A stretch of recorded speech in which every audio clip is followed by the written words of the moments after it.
여러분 안녕하십니까? 뉴스라이브입니다.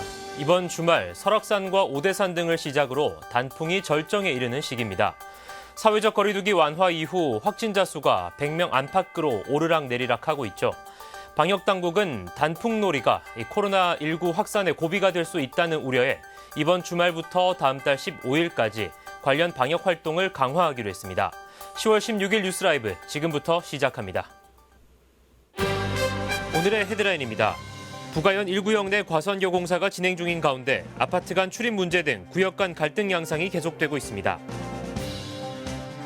임대료 상승으로 인한 상가 피해를 줄이기 위해 성동구 용답 상가시장 일대 건물주와 임차인의 상생 협약이 이어지고 있습니다. 강동구가 장애인들의 문화예술 활동을 지원하는 조례 제정을 추진합니다. 오는 21일 구의회 최종 심사를 앞두고 있습니다. 최근 독일 베를린 소녀상을 철거하려는 움직임에 시민단체 반발 속 성북구도 위안부 전시회와 철거 반대 피켓팅으로 동참했습니다.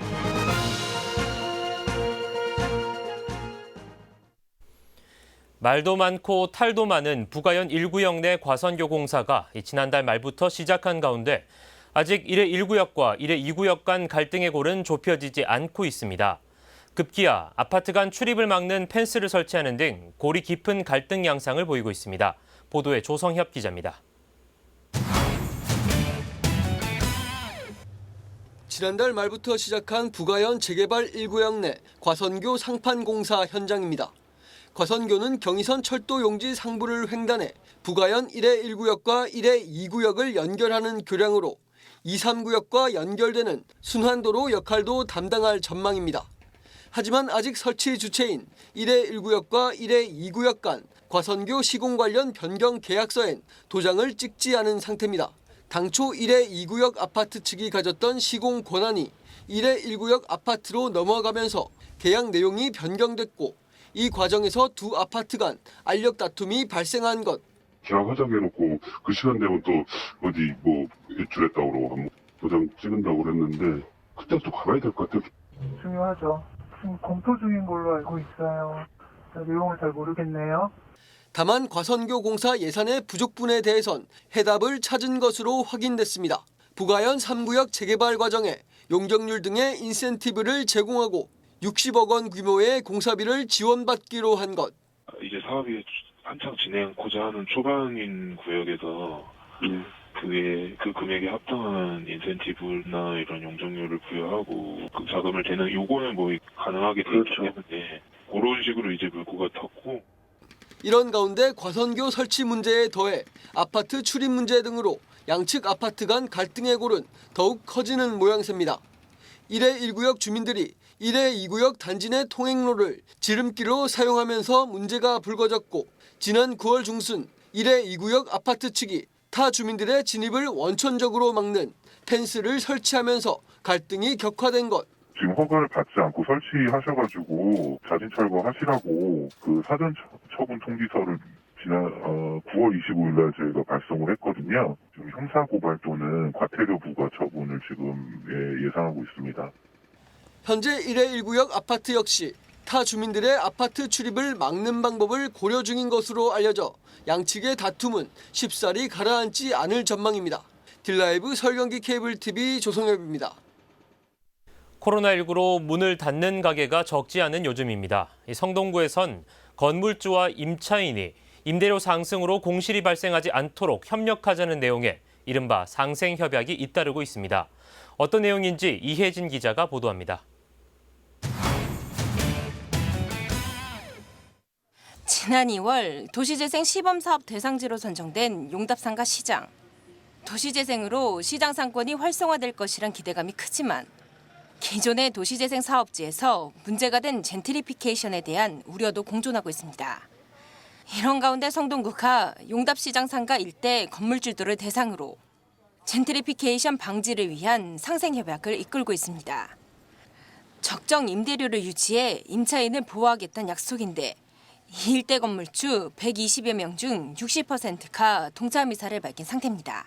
서울시에서 전통시장 연계형 도시재생 시범적으로 선정이 돼서 아무래도 이 지역이 이제 도시재생 사업이 진행하다 보면 이제 임대료 인상이 이제 우려가 돼서 저희가 이제 이를 미연에 막기 위해서 이제 상생 협약을 추진하게 되었습니다. 이처럼 성동구에서 상생 협약이 진행된 곳은 성소동과 송정동 도시재생지역 등 모두 6곳입니다. 상생 협약은 법적 효력이 없지만 임대료 상승률을 안정화시키는 데 효과가 있다는 분석도 나왔습니다. 2015년부터 상생 협약이 추진돼 온 성수동의 경우 지난해 임대료 인상률은 평균 2.37%. 주목받는 상권으로 급격한 임대료 상승이 예상됐지만 오히려 전년도인 2018년도보다 임대료 인상률은 낮았습니다.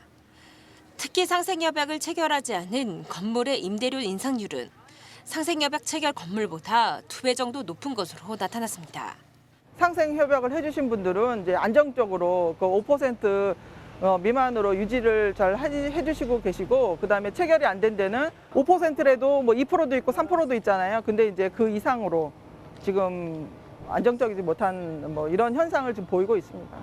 한편 젠트리피케이션 방지를 위한 상생 협약에 이행 강제성을 부여하고 인센티브를 줄 수 있는 법적 근거 마련도 추진 중에 있습니다.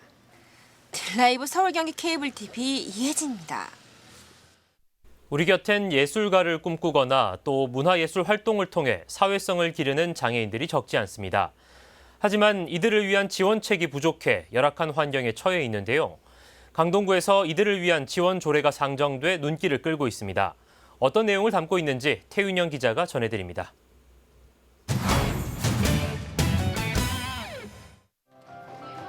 이 무용단의 단원은 모두 장애인입니다. 예술 분야로 진학을 꿈꾸는 학생도 있지만 예술 창작 여건은 녹록지 않습니다.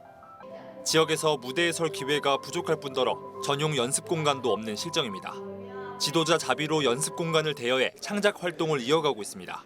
지역에 참여할 수 있는 기회가 좀 있어야 되고, 또한 아이들이 또 연습할 수 있는 장소가 좀 아직은 저희들이 그걸 대여하고 있어요. 대여해서 하고 있기 때문에 어려움이 마음대로 할 수 있는 그런 장소가 부족하다는 거고요. 문화예술 활동과 관련해 장애인을 별도로 특정해 관리하거나 지원하고 있지 않은 현실. 지역에서 이들을 위한 조례가 추진되고 있는 이유입니다. 정미호 강동구 의원이 대표 발의한 조례안의 핵심은 장애인 문화예술 활동의 지원 계획 수립입니다. 조례안에는 장애인 문화예술 활동을 지원하고 육성하기 위해 구청장이 활동 지원 기본 계획을 수립, 시행해야 하는 책무가 담겼습니다. 기본 계획에는 육성과 창작 지원에 관한 사항이 포함되어야 하고 관련 단체와의 협력 방안도 담겨야 합니다. 또 조례안에는 육성과 창작 활동, 공연, 전시 활동 등의 예산을 지원할 수 있다는 조항도 신설됐습니다. 반드시 해야 한다는 그 머스트의 개념을 저는 더 부각시키는 거죠. 장애인들의 문화 활동을 지역 내에서 우리 관내에서 그런 장을 마련해 줌으로써 그분들에게 서로 간의 상호작용 효과도 저는 확대된다 생각입니다. 이번 조례안은 상임위원회 심사를 거쳐 오는 21일 본회의에서 최종 심사를 받게 됩니다. 의회에서 최종적으로 의결되면 조례는 강동구청의 검토가 끝나는 다음 달 초 공포될 예정으로 부칙에 따라 바로 시행됩니다. 딜라이브 서울 경기 케이블 TV 태윤영입니다. 오늘 추가된 코로나19 확진자는 47명입니다. 병원과 장례식장 등에서 확진이 잇따르고 있는데요.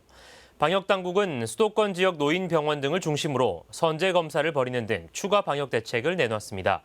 자세한 내용을 취재기자 연결해 들어보겠습니다. 태윤영 기자. 네, 보도국입니다. 네, 태 기자, 집단 감염이 곳곳에서 이어지고 있는데 어제 새롭게 확인된 감염 사례는 어떻게 됩니까? 네, 장례식과 병원에서 추가 전파가 계속되고 있습니다. 먼저 서대문구의 한 장례식장에서 지난 8일 처음 확진자가 발생한 뒤 관련 확진자가 15명으로 늘었습니다. 지난 11일 이후 접촉자 조사 중 4명이 추가 확진됐습니다. 도봉구 다나병원에서도 격리 중에 의료진 1명이 추가 확진되면서 누적 확진자는 모두 65명이 됐습니다. 방역당국은 추석 연휴 기간 종료 후 어제까지 집단 감염 사례는 모두 16건이라고 밝혔습니다. 가족과 지인 모임 관련 8건, 의료기관 2건 등 모두 328명이 확진됐습니다. 네, 정부가 또 추가 방역 대책을 발표했죠. 자세한 내용 전해주시죠. 네, 맞습니다. 방역당국은 수도권 지역 고위험 시설을 중심으로 코로나19 선제검사를 벌이기로 했습니다. 요양병원과 노인병원, 정신병원 등이 대상입니다. 추석 이후 의료기관에서 발생한 집단 감염 사례가 114명이 될 정도로 입원 환자와 종사자 등이 코로나19에 취약하기 때문입니다. 아울러 단풍철과 헬로윈 대회를 앞두고 17일 이번 주말부터 다음 달 15일까지 관련 방역 활동을 강화하기로 했습니다. 이 기간 국립공원과 수목원 등 관광객이 밀집할 것으로 우려되는 곳에는 방역 인력이 투입됩니다. 또 관광 목적의 전세버스에 대해서는 QR코드 기반의 전자출입 명부 등을 의무화해 탑승객 명단 관리를 강화할 계획입니다. 헬로윈데이 관련해서는 집합이나 모임이 미리 확인하고 해당 지자체와 협의해 대응하겠다고 밝혔습니다. 네, 태 기자, 오늘 집계된 코로나19 확진 현황 구체적으로 짚어주시죠. 네, 질병관리청은 16일 0시 기준 전국 확진자 수가 전날보다 47명 늘었다고 밝혔습니다. 오늘 국내 발생은 41명, 해외 유입 사례는 6명입니다. 서울에서 17명, 경기에서는 15명 등이 확진 판정을 받았습니다. 지금까지 보도국에서 전해드렸습니다. 네, 태윤영 기자 잘 들었습니다. 코로나19 상황 들어봤습니다.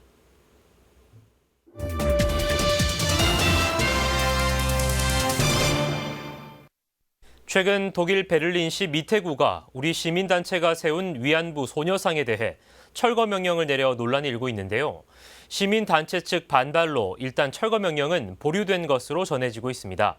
뒤숭숭한 분위기 속에 소녀상 지키기에 성북구도 동참했습니다. 박선화 기자의 보도입니다. 독일 베를린시 미테구에 설치된 평화의 소녀상. 지난달 우리 시민단체가 세운 것입니다. 이를 못마땅하게 여긴 일본 정부는 즉각 베를린시에 항의했고 지난주 미테구는 자진 철거할 것을 우리 시민단체 측에 통보했습니다. 先ほど申し上げましたように政府としては慰安婦問題について政府の考え方、これまでの取り組み、これをさまざまな形で国際社会に対して説明をしてきているわけでありますから引き続きそうした努力を行っていきたいと考えております。 소녀상을 세운 시민단체와 국내외 인권단체의 반대가 계속되자 베를린시 미테구도 일단 철거 명령을 보류한 것으로 알려지고 있습니다. 사태가 어떻게 반전될지 모르는 상황 속에 성북구도 소녀상 지키기에 나섰습니다. 인파가 많이 모이는 성북천 분수마루, 위안부 할머니들의 아픔을 담은 전시회를 마련해 여성 인권 회복의 중요성을 알리고 있습니다. 위안부 할머니와 역사적 사진과 그다음에 현대 활동하고 있는 활동가들의 모습을 담았습니다. 위안부 활동이라는 것이 어떤 개인이나 유명 단체에 의해서 진행된 것이 아니라 전 세계에 정말 많은 사람들이 힘을 합쳐서 이뤄내고 있는 여성 인권 운동이라는 것을 보여주는 전시입니다. 또 소녀상 설치의 정당성을 설파하고 소녀상 철거 명령 취소를 촉구하는 피켓팅도 이어갔습니다. 우리 위안부 피해자 분들의 인권 회복을 위해서 또는 역사를 올바로 바로 정립하기 위해서는 처리 결정을 촉구하는 그런 의미에서 모든 세계 모든 민주국가들이 올바른 역사 인식을 제대로 정립시킬 수 있도록. 독일 땅에서 들려온 위안부 소녀상 철거 논란. 성북구는 베를린 소녀상이 지켜질 때까지 이영만리 고국에서 힘을 보태겠다는 계획입니다. 드라이브 서울 경기 케이블 TV 박선화입니다. 주차장을 이용할 때 주차 공간이 좁아서 불편함을 느낀 경험들 종종 있으실 겁니다. 이에 따라 공공기관을 중심으로 여성 우선 주차구역과 유모차 우선 주차구역 등을 조성하는 움직임이 활발한데요. 마포구에선 신체적 약자를 배려한 새로운 주차 공간을 선보였습니다. 앵커 리포트입니다. 마포 중앙도서관에 조성된 일명 BPA 배려 주차 공간입니다. BPA는 넓은 주차장을 의미하는 동시에 유아 동반자, 임신부, 노약자 등 신체적 약자의 모습을 형상화하고 있습니다. 교통 약자들이 좁은 주차 공간으로 인해 겪는 불편을 해소하기 위해 마련된 것으로 일반 주차면 대비 너비 최대 50cm의 여유 공간을 확보한 것이 특징입니다. 50cm의 여유 공간은 굉장히 어떤 주차할 때 여유를 많이 느낄 수 있고요. 불안감도 해소할 수 있겠지만 내가 이렇게 정말 누군가로부터 특히나 행정하는 기관으로부터 배려를 받았다라는 것은 굉장히 삶의 만족도를 높일 수 있을 거라는 것에 저희들은 이제 기대해 볼 만하다라고 생각을 하고 있습니다. 현재 마포구에서 BPA 주차구역이 조성된 곳은 2곳, 유아 동반 이용이 많은 마포 중앙도서관과 망원 나들모 공영주차장에 우선 시범적으로 총 10면을 조성했습니다. 편의를 위해 주차면의 위치는 출입구와 근접한 곳에 배치했고 주차 공간의 색상은 모든 교통약자를 배려한다는 의미를 담아 연보라색을 채택했습니다. 일반 주민들이 더 편안하게 행복함을 느낀다라고 저희가 판단이 되면은 계속 확대해 나갈 예정이고요. 더 확대한다라고 하면 이제 마포에도 계속 공용 주차장들이 생기고 또 복지관이 이제 더 지금 생길 예정이니까 그런 곳으로 또 시범 확대할 예정입니다. 교통약자를 성별이 아닌 처한 상황에 따라 누구나 될 수 있다는 포괄적 개념으로 접근한 마포구. 여성 친화 도시 마포구의 발상이 돋보입니다. 딜라이브 서울경기 케이블 TV 김동훈입니다. 내년 가을 강남구를 수놓았던 강남 페스티벌이 올해는 코로나19 여파로 온택트 방식으로 열립니다. 안타깝게도 현장의 열기를 느낄 수는 없지만 아쉬운 대로 온라인을 통해 만나볼 수 있습니다. 엄종규 기자입니다. 올해로 10번째, 지난 10년의 노하우 보따리를 풀어내려던 강남 페스티벌을 코로나19가 막아섰지만 온라인의 도움으로 올해도 명성을 이어갑니다. 우선 첫 시작은 K-팝 콘서트. 현장 관객은 없지만 코엑스 옥상 특설 무대에서 진행되는 공연 실황은 강남구 유튜브 등을 통해 코로나19에 지친 전 세계에 응원의 메시지를 전합니다. 행사 기간 동안 코엑스 아티움 등 5개 전시판은 강남의 사계를 주제로 미디어 쇼가 진행됩니다. 또 도심 곳곳에 41개 5개 전광판은 유명 작가들의 작품들로 채워져 도심 전체가 거대한 갤러리로 변합니다. 비대면 이제 축제를 통해서 코로나 블루로 고통당하고 있는 우리 주민들에게 어떤 축제의 기쁨, 예술의 향유권을 많이 들려드리고자 하는 것입니다. 특히나 이제 강남 페스티벌은 새로운 축제 모델을 말하면 만드는 온택트 축제의 어떤 전형을 만들기 위해서 K-팝 공연도 이제는 온택트로 하고. 한편 강남 페스티벌과 함께 열리는 국제 평화 마라톤은 국내 최초로 스마트폰 앱과 영상을 활용한 온택트 마라톤 대회로 진행됩니다. 딜라이브 서울경기 케이블 TV 엄종규입니다. 종로구에선 매년 한복축제가 열리고 있습니다. 시민 수천 명이 참여하는 강강술래를 비롯해 다양한 볼거리가 펼쳐져 해를 거듭할수록 인기가 더해지고 있는데요. 올해는 코로나19 확산 방지를 위해 비대면 방식으로 열리고 있습니다. 이주협 기자의 보도입니다. 형형색색의 한복을 곱게 차려입은 시민들이 손을 맞잡고 원을 그립니다. 종로 한복축제를 대표하는 행사인 강강술래입니다. 지난 2016년을 시작으로 매년 열리고 있는 종로 한복축제는 시민 참여형 행사와 함께 다양한 볼거리를 제공하면서 큰 호응을 얻고 있습니다. 5회째를 맞는 올해는 코로나19 사태로 인해 비대면 방식으로 진행되고 있습니다. 우리 모두가 일상에서 우리 옷을 즐기게 되기를 또한 원합니다. 한복으로 새로운 문화산업도 꽃피울 수 있다면 더 좋겠습니다. 여러분 모두 흥겹게 축제를 즐깁시다. 지난 9일 이낙연 종로구 의원과 김영종 종로구청장의 축사 영상을 시작으로 한복과 관련된 주제별 영상을 매일 2-3개씩 웹사이트와 SNS를 통해 선보이고 있습니다. 주요 프로그램으로는 아제르바이잔 등 해외 6개국의 주한 외교대사 부인이 출연해 자국 전통 의상을 소개하는 세계 전통 의상 페스티벌과 궁중 한복 패션쇼가 있습니다. In Korea, usually the body line shouldn't be visible that much. But in Azerbaijan, usually the waistline should be tightly fitted. So that is the difference mostly on design. 또 시민들이 저마다 한복을 입고 맵시를 자랑하는 한복 뽐내기 대회와 기부받은 한복을 재활용한 한복 업사이클링 작품 전시회, 강강술래를 비롯해 각종 행사와 공연 하이라이트 영상이 순차적으로 소개됩니다. 다양한 온라인 채널을 통해서 시간과 장소에 구애받지 않고 손쉽게 참여하실 수 있습니다.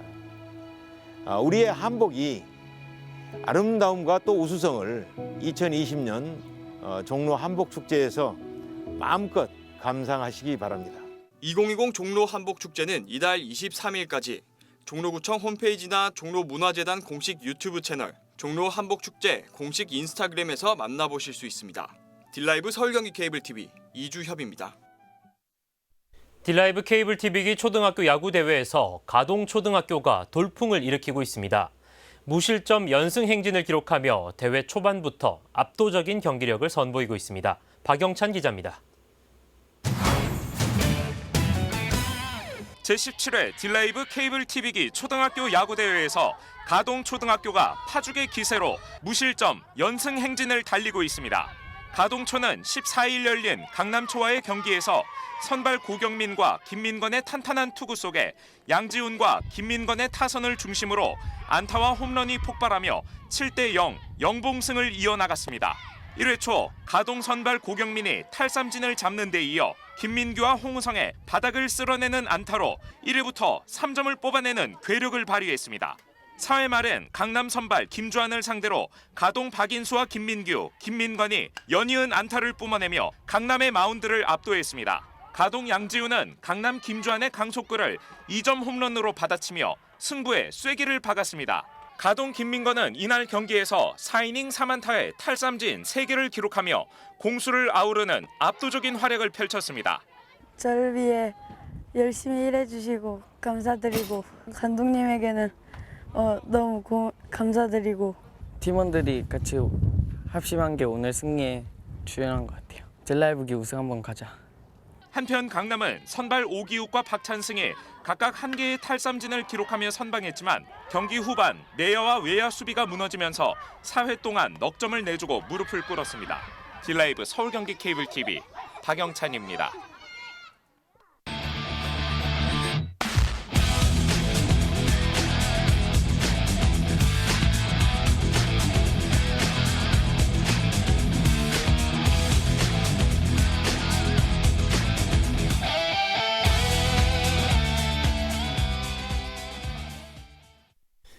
매일매일 이기려고 아등바등 살다 보니 매일 저도 아름다운 노을처럼 살고 싶네. 요즘 위트 있는 시로 인기를 끌고 있는 이환천 시인의 노을이란 제목의 시입니다. 요즘에 해질녘 하늘만큼 황홀한 것이 또 있을까요? 다시 찾아온 주말입니다. 바삐 달려온 일상이었다면 숨 고르기도 하시고 건강하게 또 여유롭게 물들어가는 계절도 마음속에 담아보시기 바랍니다. 뉴스라이브 마칩니다. 시청해주셔서 고맙습니다.